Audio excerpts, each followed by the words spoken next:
बिस्मिल्लाहिर्रहमानिर्रहीम। ये इस चैप्टर की लास्ट टॉपिक है पेशेंट करेक्टरिस्टिक्स। पेशेंट करेक्टरिस्टिक जो है ये 2 टाइप पर मुश्तमिल है। सबसे पहले इसके अंदर एक टॉपिक है पेशेंट रेडिएशन डोज, इसके बाद एक और टॉपिक है वर्कलोड। ठीक है, 2 टाइप्स पे ये है और एक क्या है, एक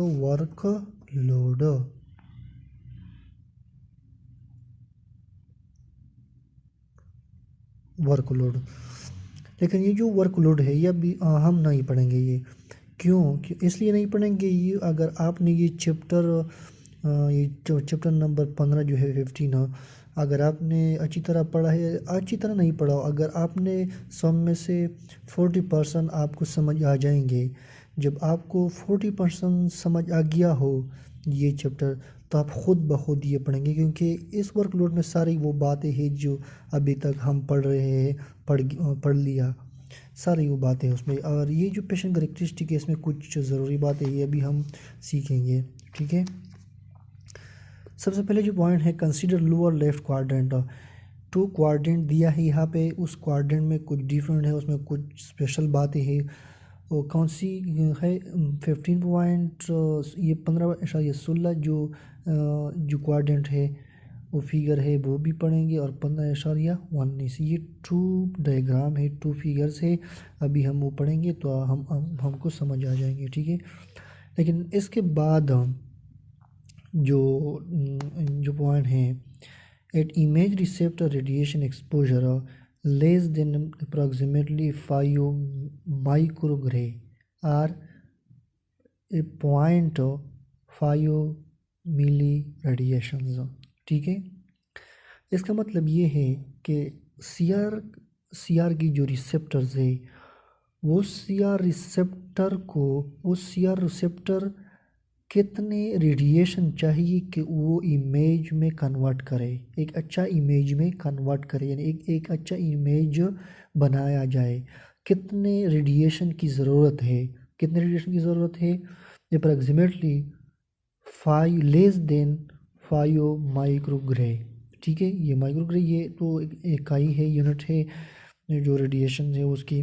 ठीक है, यानी मतलब ये है कि सीआर की इमेज रिसेप्टर के लिए कितना अमाउंट रेडिएशन चाहिए कि वो अमाउंट रेडिएशंस एक अच्छा गुड फिल्म इमेज में कन्वर्ट करे। ठीक है, एक फिल्म इमेज को बनाया जाए। ठीक है, इसके बाद CR is a faster image receptor compared with the 400 speed screen film systems.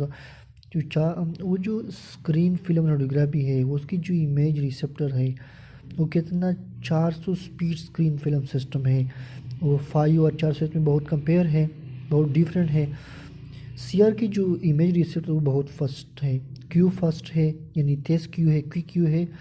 ये बहुत कम अमाउंट में रेडिएशन से इमेज को बनाता है, और ये बहुत ज़्यादा अमाउंट ऑफ रेडिएशन से जो इमेज है वो बनाया जाता है। ठीक है, इसलिए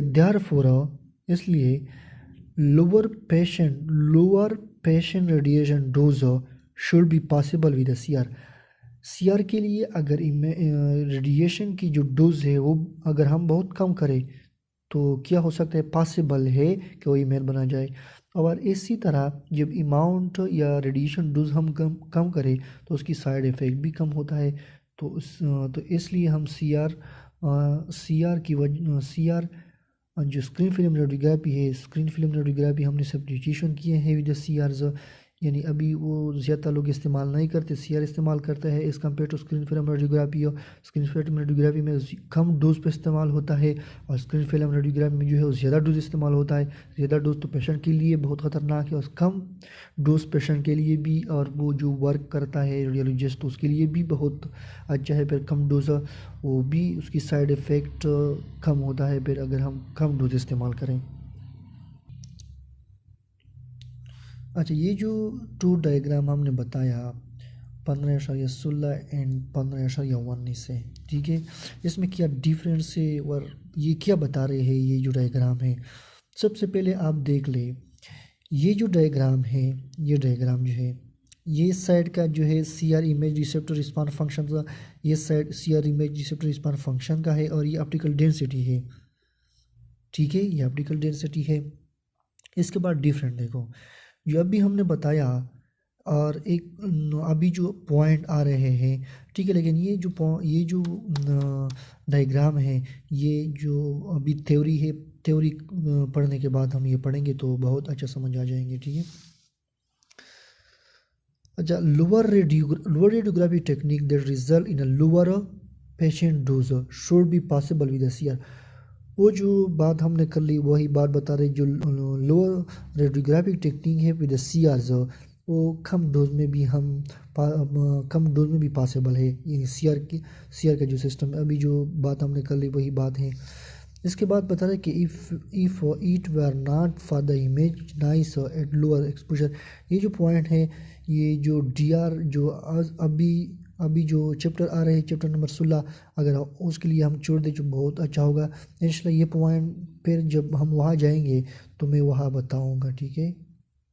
ये पॉइंट जो है इसी जगह पे छोड़ दें, क्योंकि ये भी अभी अगर मैं जितने भी आपको एम्फसाइज करो तो आपको समझना मुश्किल है।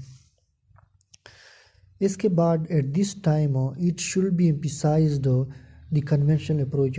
एक कन्वेंशनल अप्रोच है जो अभी जो ये पॉइंट है कि P control contrast M S control optical density, ये रेडियोलॉजिकल वर्ड में एक प्रोवर्ब बन गया है, एक मुहावरा बन गया है। ये बहुत स्ट्रांग मुहावरा है। जो क्यूपी है ये कंट्रास्ट को कंट्रोल करता है, और एम एस है ये ऑप्टिकल डेंसिटी कंट्रोल करता है। ये प्रोवर्ब बन गया है, ठीक है। इसको तो समझ आ रहे हैं ना, क्योंकि अभी बहुत सी जगहों में ये पॉइंट हमने पढ़ लिए हैं।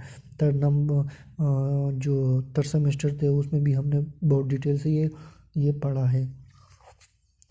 ये कहता है कि इस टाइम में हम जोर देते हैं, एम्फसाइज करते हैं एक कन्वेंशनल अप्रोच को। कन्वेंशनल अप्रोच किया है कि P control contrast M S control optical density, ये सी आर में भी होता है, ठीक है, ये सी आर में भी होता है, ठीक है। इसके बाद does not hold for C R, sorry, ये जो पॉइंट है ये सी आर में नहीं होता, यानी सी आर का जो सिस्टम है ये इस पॉइंट पे ज़्यादा अमल नहीं होता सी आर के सिस्टम में। क्यों? Because C R image contrast is a constant. C R image contrast जो है ये कांस्टेंट है, ये इस पे ज़्यादा ये इफ़ेक्ट नहीं पड़ता सी आर पे। अगर हम इसको ये कन्वेंशन अप्रोच जो है ये अगर हम इसको इस्तेमाल ना करें तो सी आर का जो सिस्टम है उस पर कुछ फ़र्क नहीं पड़ता। क्यों फ़र्क नहीं पड़ता? Because C R image contrast जो है वो कांस्टेंट है। इमेज कंट्रास्ट का ये क्यों नहीं पड़ता इस पर? ये इसलिए नहीं पड़ता कि सी आर इमेज कंट्रास्ट जो है ये कांस्टेंट है, ठीक है, रिगार्डलेस ऑफ रेडिएशन एक्सपोजर्स, यानी रेडिएशन एक्सपोजर जो है ये कांस्टेंट है। अगर इसको बढ़ जाए या कम जाए तो कुछ फ़र्क नहीं पड़ता। इसके बाद ये भी बहुत अहम बात है कि image can be murder, image जो है ये बनता है at higher K V P and lower M S. ये भी एक प्रोवर्ब है रेडियोलॉजिकल में, बहुत ज़्यादा मशहूर बात है, ठीक है। Result in additional reduction patient radiation does. इस सारे बातों का खुलासा ये है कि अगर हम एडिशनल रिडक्शन यानी जो रेडिएशन है इसको कम करें, additional reduction in patient dose हो, जो पेशेंट का जो डोज है अगर वो कम हो जाए, ठीक है, अगर वो कम करें हम तो फिर भी सी आर के लिए पॉसिबल है, ठीक है। अच्छा ठीक है, अब ये डायग्राम के लिए आ जाए। अच्छा, सबसे पहले पॉइंट देखो, ये जो सी आर का जो सिस्टम है, सी आर सिस्टम, ये सी आर का सिस्टम है, ये कांस्टेंट है, ठीक है। ये सी आर सिस्टम है, सी आर सिस्टम कांस्टेंट है। देखो यहाँ पे कांस्टेंट है, यहाँ कितना है 100, ये देखो यहाँ पे कांस्टेंट है C R receptor response function, यहाँ ज़्यादा है यहाँ कम है, ठीक है। हमने ऑलरेडी पढ़ा है कि इमेज कंट्रास्ट कांस्टेंट है फॉर सी आर के लिए। यहाँ डायग्राम में देखो, अगर ये 1000 है और ये 100 है, इस यहाँ पे हमने कितना रिड्यूस किया, कितना ज़्यादा रिड्यूस किया यहाँ से, तो फिर भी ये जो सी आर इमेज कंट्रास्ट है इसमें कोई भी चेंजेस नहीं आए, वही कांस्टेंट है, ठीक है। और इसके बाद ये स्क्रीन फिल्म रेडियोग्राफी सिस्टम है। देखो यहाँ और यहाँ पे कितना चेंजेस है, जब हमने कम किया तो कितना चेंजेस इस सिस्टम में आ गई, समझ आ गई ये बात, ठीक है। मतलब ये कि सी आर और स्क्रीन फिल्म जो है ये इमेज रिसेप्टर कॉन्स्टेंट नहीं है, और जो स्क्रीन फिल्म है का जो सी आर है वो इमेज रिसेप्टर कांस्टेंट है, ठीक है। इसके बाद जो हमने पढ़ा है वो थ्योरी में 5 डिकेड्स और 3 डिकेड्स, और 5 डिकेड्स किया है, ये देखो ये 5 डिकेड्स है और 3 डिकेड्स है, ठीक है। ये डायग्राम की वैल्यू है असल में, ठीक है। इसके बाद ये तो जानते हैं कि ये ऑप्टिकल डेंसिटी बता रही है, हम ये जो है ये C R image receptor response बता रहे हैं, ठीक है। ये बस कुछ पॉइंट है इसमें जो हमको एक्सप्लेन करना था, ये भी एक्सप्लेन किया।